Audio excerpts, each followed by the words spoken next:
click. I guess I did. Oh, the plant is in the frame. Let's move her and move Luna in a little bit.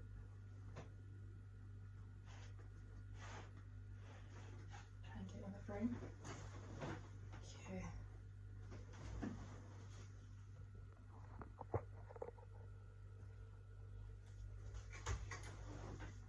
Okay, I think this is okay.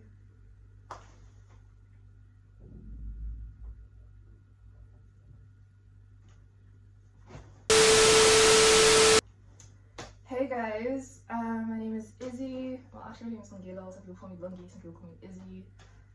Welcome back to my channel. I hope you guys enjoy my content. So today we're doing a get to know me video, and yeah, I have some questions on my laptop, and let's just dive right into it. Let's just get right into it. Question number 1. What's your favorite quality about yourself? Oh, favorite quality about myself. Let's see. Favorite quality. On the top of my head, I would have to say I like that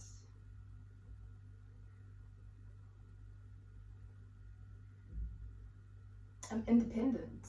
Yes, I like that independent quality nature I have about myself.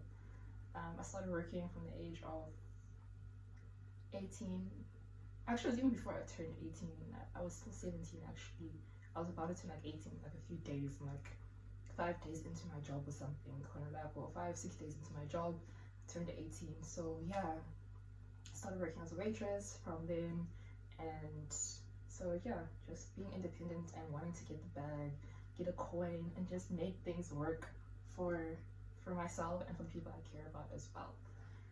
And least favorite. Oh, least favorite quality. I wouldn't say laziness, but getting into like a rut. It's easy for me to just like feel stuck and be stuck and just like not have that push towards the end, like see things through completely, you know, if I don't really feel it. As much as I believe in like using your mind, right, to think about things and to actually make like it should be logical, right, to make sense, I really have to feel something for me to actually like pull through. Like I still need to have like that passion and that you know. So I guess I don't know if it's called laziness or what, there's a word for it, but that's the least favorite. There are a few things that I haven't seen through because of that quality, and you know, yeah. Number 2, what is something that makes you feel unstoppable? Something that makes me feel unstoppable. Let me think. Love makes me feel unstoppable. Whether it's romantic or platonic love, that gives me fire. That gives me energy just to push, you know, and just to like go for things, go for whatever that's just gonna bring me happiness and joy at that time, you know. Or love for my family, like a family member. Like love makes like everything like better. I want to say like higher frequency, higher vibe, or it just takes things like up a notch. Yeah, it makes life so much more wholesome. What 3 words would you use to describe yourself? Okay. Artistic, independent, and number 3, love a girl. Love a girl. That's gonna be one word. Love a girl. Okay. Question number 4. Would you call yourself brave? Yes. Yes, I would. One example, I went hiking all by myself in this hiking trail in a nature reserve, and there are like wild animals there, like zebras, hippos, you know, wild animals, but they're not like dangerous, super dangerous. Wild animals like hyenas and lions and tigers, and elephants. God, the hippos are still dangerous, but like they tell you, like when you see like hippos anywhere, stay far. Don't approach the hippo like place. Don't go close to them. Don't go near them. Like maybe they're in a lake and you see them far away, like a lake or some like water pond, whatever, not pond, like water. Yeah. So I hiked for like an hour. Like it was about an hour, and then I turned back because it was like a super long trail, and I was all by myself. I saw like groups of people on my way, but I was by myself, and that was actually kind of dangerous now that I think about it. But I really wanted to be like in nature. I was craving just to like feel submerged and in the embrace of nature. So I went on a hike. That's one example. Out of many things. Like I'm an only child as well, so a lot of things I did by myself. Like I had like my mom and my dad there for me. Got the fun. They're your parental figures, and they are always going to be there. Well, yeah, they're always going to be there. Especially as a kid, they're supposed to be there, but not like in the same way of like actually having company. So yeah, brave, definitely. But these days, I have been feeling really shy and reserved, and just like thinking twice. It's like I kind of want to say like fear or not fear at the same time, because like I think when like something's like alarming to you, that's actually your mind, your body trying to like protect you from that thing and say like stay where it is and safe. So you can't always just be like YOLO. You're not gonna live long. Right. Number 5. When do you feel the safest? At home. At home, at home, at home. In my sanctuary, in my space, in my sacred space. That's where I feel safest. And that is where I'm safest, at home. I live by myself. I'm renting on my own. So like I don't have anyone else. Like I have like always like someone visiting me once in a while. But like I live by myself, so it's very peaceful. Yeah. So what's your favorite childhood memory?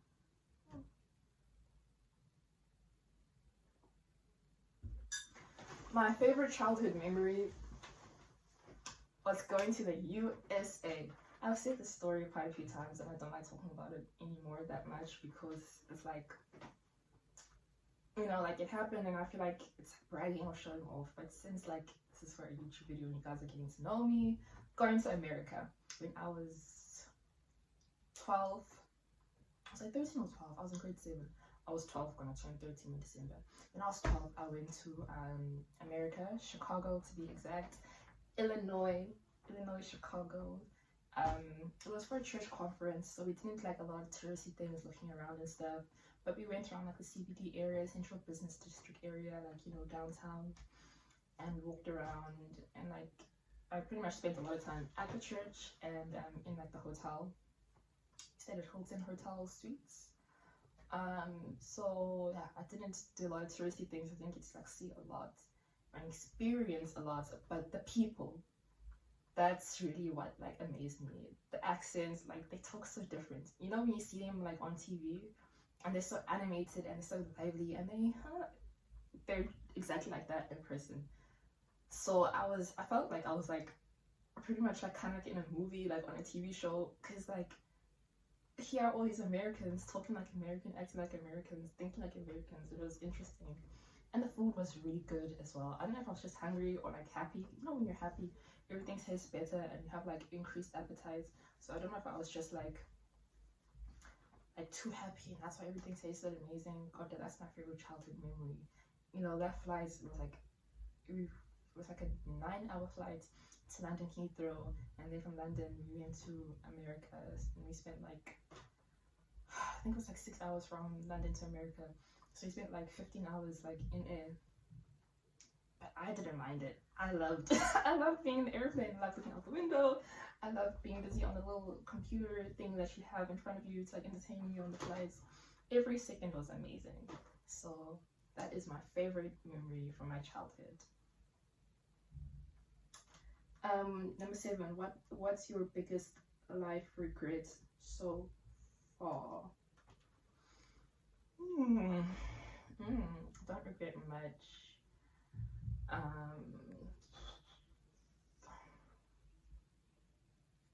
mean, I do have a regret here and there. Let me sip a cup of coffee. Decaf coffee, because normal coffee just makes me too chitchy and I can't handle all that caffeine. So this is decaffeinated coffee.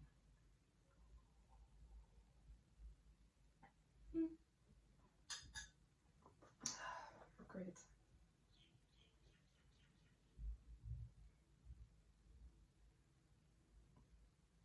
Few moments later. Not spending enough time with my dad over the recent years before he passed, because my parents separated when I was about 16 years old, and then I moved in with my grandmother in a different city completely, but in the same province, so still in KZN, but like 3-4 hours away. Not four, about 3 hours away. Yeah, 3-4 hours if you add in like, you know, commuting within your city. And yeah, I missed him, and I was thinking about him almost every single day, you know, up to his passing. I really wanted to see him. I did make an effort to call him. I couldn't sometimes reach him on his phone because he was really old, you know, like there was a big age gap between my mom and my dad.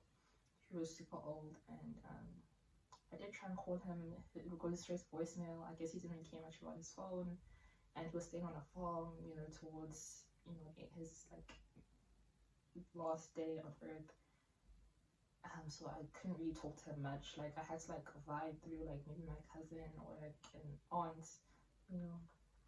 And I also had this thing of like, I'm still a kid, I'm still like a young girl, and I would like it if you still made an effort to be a part of my life, because I never said that I don't love you, you know. I had that with T, and he's supposed to make more of an effort as well, so I let that like reserve me and hold it back, you know. And then I got message that he was sick, like 4 months before his passing, and that I should see him. But they didn't tell me, like, maybe they did, I can't remember really that well, but like he was really serious and he was like breathing with the machine.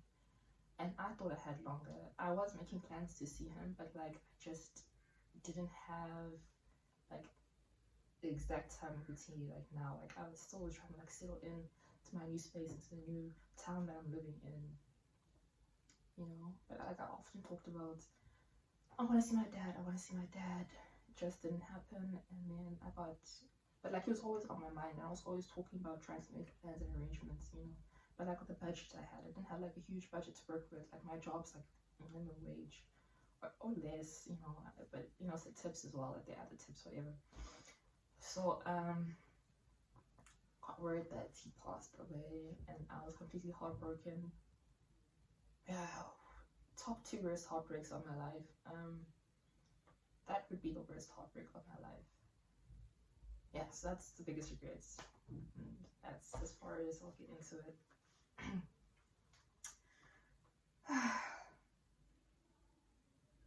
What's something you're really bad at? Something I'm really bad at. I'm bad at lying. People can always tell when I'm lying. I try to put on a straight face, you know, and be like, seriously. But people can tell when I'm lying, guys. Like, even my manager, M17, you know, obviously you'll get away with a lie here and there. God damn it, majority of the time you can tell when I'm lying. So I guess, and my partner as well can tell when I'm lying. So yeah, I guess I'm a bad liar. Even though I try, I shouldn't, I guess. I should just like be honest, because it doesn't work for me, and being honest is good, right? So yeah. What do you look for when finding new friends? A vibe. I look for a vibe. Vibe is the first thing that I look for, that you have a good vibe about you, and that we have a good vibe between each other. And then trust. Are you a trustworthy person? So like I listen to how you talk about other people as well, you know, when they're not around. And yeah, your words, like, are you a negative person or are you a positive person? Like having like a relationship with you, like a friendship with you, will it uplift my energy or will it pull me down, weigh me down, because like I just listen to like your like the way you think about the world, the way you see the world, the way you live. And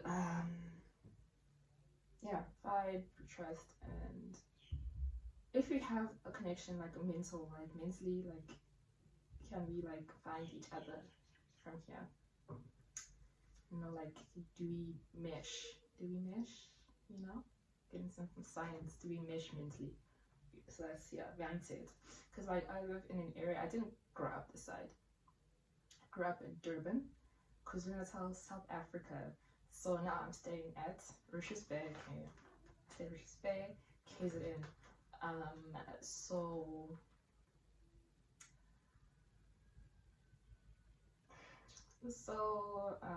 a mindset, like people from Durban versus people from the side are very different mentally. It took a lot of adjusting, and instead of me being able to like adjust and adapt, I just completely shut everything out. I completely like built a huge wall around me and the world because we didn't think the same. They have like Durban's more of a trendy, modern, forward-thinking, progressive place, and then people from this side, from the north, are more traditional, reserved, old-fashioned. You know, my mindset way of thinking. Like even just speaking English is like a problem.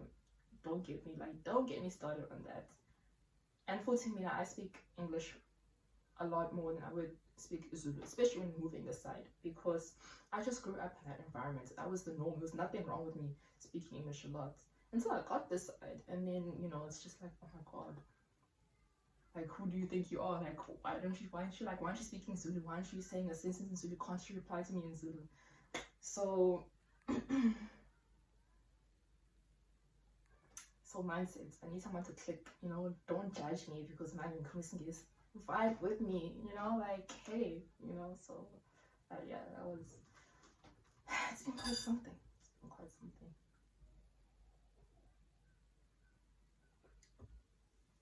Does your family have any big traditions?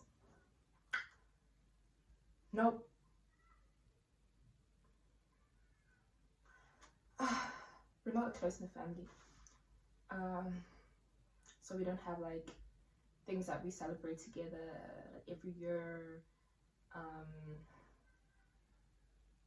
And even more so, my job is demanding, especially during festive seasons and holidays like Christmas, Easter, June, July, holidays, the same holidays. That's our busiest time in restaurants, you know, hospitality. So instead of them like giving you time off to be with your family and to enjoy those moments with your family, they call you in and you work overtime because that's the busiest time. That's when they need you the most. So that pulls you away from your family, and it's kind of sad. So even when I have been called and they're like, no, I'd like to spend, like if my grandma would be like, no, I'd like to spend Christmas with you, I'd like to spend Easter with you, or the holidays, I can't be there because of my job. You know, even though she stays like 3 hours away, on my day off, the one day off I have in that week, I don't want to be sitting in a car for 2 hours to go there, 2 hours to come back, and then having to like, you know, be doing all that traveling and commuting. I want to rest. Like I've been on my feet for hours and hours and hours and hours running around, you know, kissing ass essentially and sucking up to people because you have to suck up to your customers. So just don't have the energy or the strength, you know. Yeah. And I think that's enough for today. Thank you so much for watching my video. Please like, comment, subscribe to my channel. I'm hoping to upload more content as often as possible. I'm not gonna say like every week. It's supposed to be every week, right? That's like the recommended timetable to have. I'm not 100% sure. I don't want to say I'm not quite there because like I have the willingness to like upload, but like I don't want to promise and not deliver. So you're gonna see me next time I post. I hope you have a lovely day. I hope you have a lovely week ahead, and I love you loads. Yeah.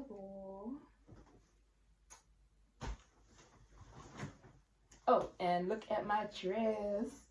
Look at my dress. dress. Isn't she cute? Isn't she lovely? OOTD dress. Two-piece dress, because like it's actually like a top, like a skirt that has this thing that goes up, and you put the straps in from the top and you put it around. Dress from Nondu's Mobile Boutique. She's based in Richards Bay. Yeah, you can find her on Facebook as well. Yeah, Nondu's Mobile Boutique. That's where I got this dress from. Oh, yeah. All right, guys.